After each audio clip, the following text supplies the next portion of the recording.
राजस्थान एक ऐसी जगह जहां अगर आप कहानियां गिनने बैठ जाओ तो पूरी रात निकल जाए।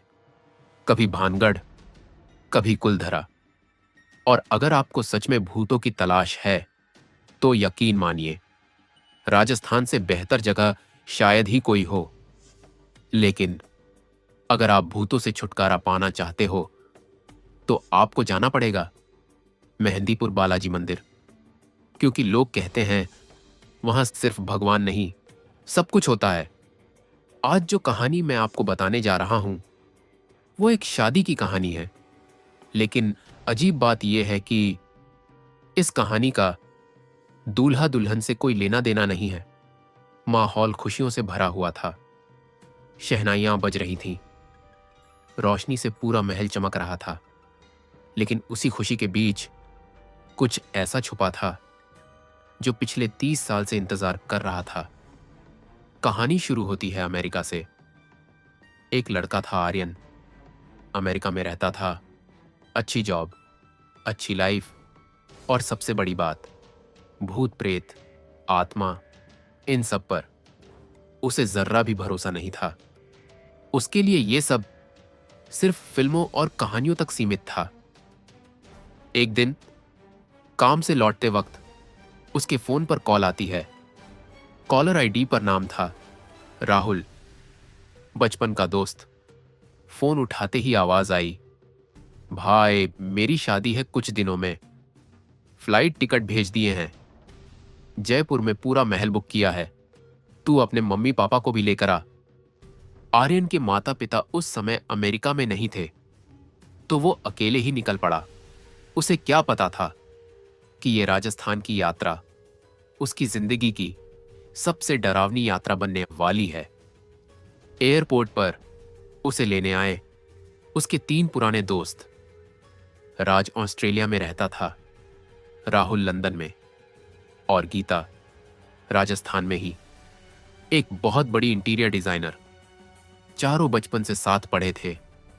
अमीर लोग, स्टेबल जिंदगी, शादी का महल, जयपुर का एक शाही पैलेस, इतना खूबसूरत कि आर्यन कुछ देर बस उसे देखता ही रह गया।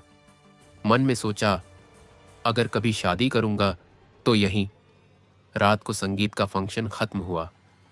मेहमान अपने अपने कमरों में चले गए, लेकिन इन चारों को नींद नहीं आ रही थी। ठंडी हवा, हल्की पीली लाइट और पुराने महल की खामोशी। तभी गीता ने धीरे से कहा, तुम लोगों को याद है हमारे स्कूल के पीछे वो जला हुआ स्कूल? एकदम सन्नाटा। गीता ने बात आगे बढ़ाई। 30 साल पहले वहां आग लगी थी।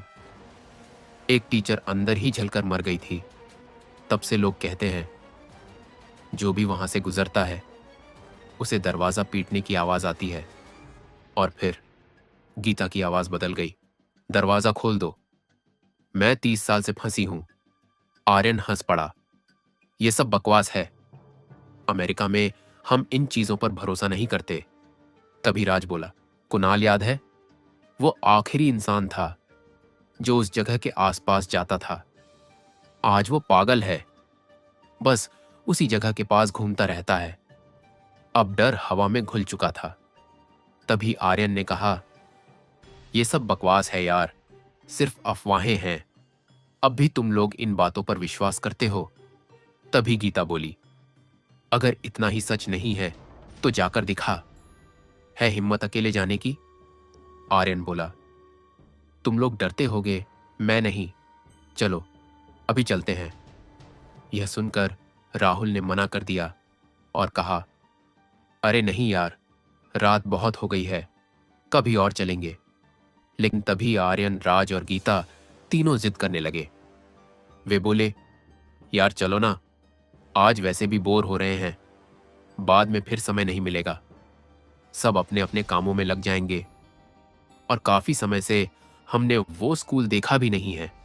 आज सब साथ हैं तो चल लेते हैं, थोड़ा एडवेंचर भी हो जाएगा। घर में सब सो रहे हैं, जल्दी वापस आ जाएंगे। आखिरकार चारों एसयूवी लेकर निकल पड़े। रात के 12:30। पुराना स्कूल, चारों तरफ सन्नाटा। पीछे जंगल के पास वो जली हुई इमारत, काली, खामोश, जैसे किसी का इंतजार कर रही हो। आर्यन ने हिम्मत दिखाई, दरवाजे पर हाथ रखा। दरवाजा हाथ लगते ही गिर गया। अंदर से ऐसी बदबू जैसे सड़ी हुई लाश। उसी पल आर्यन को लगा किसी ने उसका नाम लिया। धीमी, जलती हुई आवाज, आर्यन। राहुल चिल्लाया, बस वापस चलो। सब भागते हुए लौट आए। उस रात कोई कुछ नहीं बोला। अगला दिन मेहंदी का था। सब खुश थे, हंसी, ढोल। लेकिन गीता गायब थी। उसके कमरे में जाकर देखा, वो कांप रही थी, आंखें लाल, चेहरा पीला। गीता बोली, कल रात मैंने उस जली हुई औरत को देखा। वो मेरे बिस्तर पर लेटी थी, बाथरूम में मेरे पीछे खड़ी थी। आर्यन ने फिर भी भरोसा नहीं किया और बोला, यार, तू इस चीज के बारे में ज्यादा सोच रही है, इसीलिए ऐसा लग रहा है। इतना कहकर आर्यन वहां से चला। रात को आर्यन टेरेस पर सिगरेट पीने गया।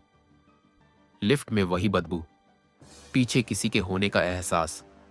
टेरेस पर एक औरत की हंसी, धीमी, तेज और दिल के अंदर तक घुस जाने वाली। अब आर्यन डर चुका था। वो जाकर सारी बात गीता को बता देता है। यह सुनकर गीता बोली, शायद हमने उसे जगा दिया है। हमें वहां जाकर माफी मांगनी चाहिए। आर्यन ने बिना कुछ सोचे उसकी बात मान ली और जाने के लिए तुरंत तैयार हो गया। गीता और आर्यन बाहर जाने ही वाले थे कि तभी राज आ गया।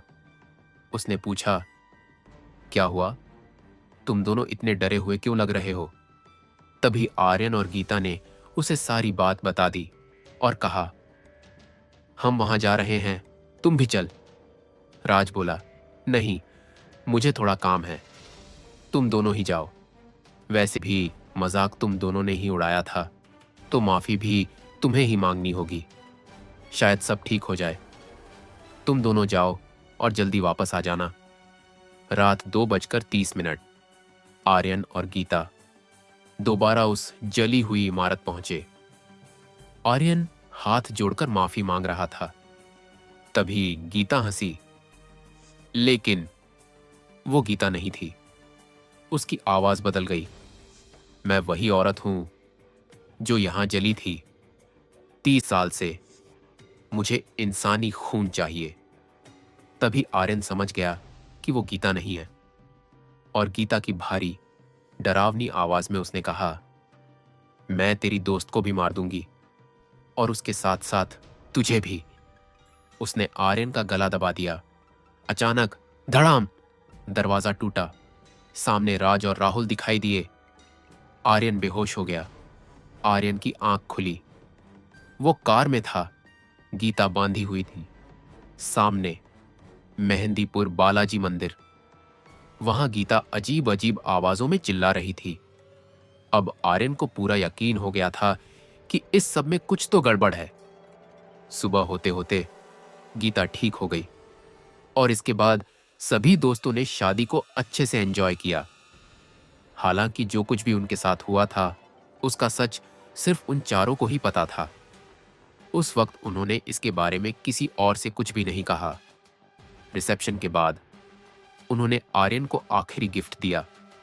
आर्यन से वहां जाने के लिए कहा गया, लेकिन डर के मारे आर्यन कहने लगा, नहीं, अब नहीं।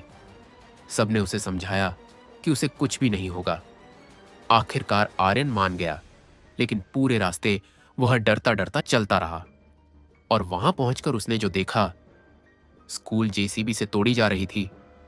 वहां नया स्कूल बनने वाला था। फिर आर्यन वापस अमेरिका चला गया और फिर सब कुछ सामान्य हो गया। सारे दोस्त वापस लौट आए और अपने अपने कामों में लग गए।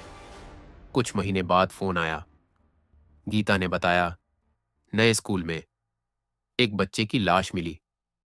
आर्यन ये सुनकर शॉक हो गया।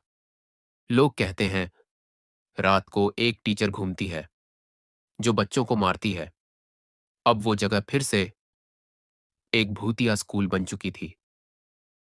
हम फिर मिलेंगे एक और रहस्यमयी कहानी के साथ।